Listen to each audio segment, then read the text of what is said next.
Universe बहुत बड़ा है, मतलब वाकई में बहुत ज्यादा बड़ा। हमारी गैलेक्सी मिल्की वे अरबों खरबों गैलेक्सीज में से एक है और हर गैलेक्सी में अरबों स्टार्स हैं। इनमें से बहुत से स्टार्स, जैसे हमारा सूरज, प्लैनेट्स का घर हैं जो उनके चक्कर लगाते हैं। तो ये सोचना स्वाभाविक है, क्या हम अकेले हैं? हाल ही में नासा ने यूनआइडेंटिफाइड एरियल फेनोमेना यानी यूएफओज के बारे में एक रिपोर्ट जारी की। ये रिपोर्ट मानती है कि आसमान में ऐसी चीजें देखी और रिकॉर्ड की गई हैं जिनको एक्सप्लेन करना आसान नहीं है। इससे एक्स्ट्रा टेरेस्ट्रियल लाइफ के सवाल में लोगों की दिलचस्पी फिर से अरच गई है। हालांकि ये रिपोर्ट एलियंस के होने की पुष्टि नहीं करती, लेकिन इसे खारिज भी नहीं करती। ये ज्यादा डेटा और गंभीर वैज्ञानिक अध्ययन की जरूरत पर जोर देती है। आखिरकार एक्स्ट्रॉर्डिनरी क्लेम्स के लिए एक्स्ट्रॉर्डिनरी एविडेंस की जरूरत होती है। ये याद रखना बहुत जरूरी है कि सिर्फ इसलिए कि कोई चीज अनआइडेंटिफाइड है, इसका मतलब ये नहीं कि वो एलियन है। यूएपी साइटिंग्स के कई पॉसिबल एक्सप्लेनेशंस हो सकते हैं। कुछ नेचुरल फिनोमेना हो सकते हैं, जैसे मीटियोर फायरबॉल्स या एटमॉस्फेरिक एनोमलीज।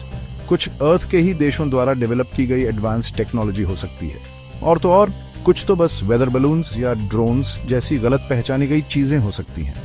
साइंटिस्ट्स के लिए चुनौती अवेलेबल डेटा को ध्यान से एनालाइज करना और एक्स्ट्रा टेरेस्ट्रियल ओरिजिन्स के बारे में किसी भी नतीजे पर पहुंचने से पहले इन सभी पॉसिबिलिटीज को रूल आउट करना है। यूएपीज को स्टडी करने के लिए साइंटिस्ट्स कई तरह के मेथड्स का यूज कर रहे हैं। वे रेडार डेटा, लोगों द्वारा देखे गए अकाउंट्स और इन साइटिंग्स के फोटोग्राफ्स और वीडियोस को एनालाइज कर रहे हैं। वे भविष्य में इन ऑब्जेक्ट्स को बेहतर ऑब्जर्व और ट्रैक करने के लिए नई टेक्नोलॉजीज भी डेवलप कर रहे हैं। नासा यूएप्स पर नई रिसर्च को फंड करने की योजना बना रहा है।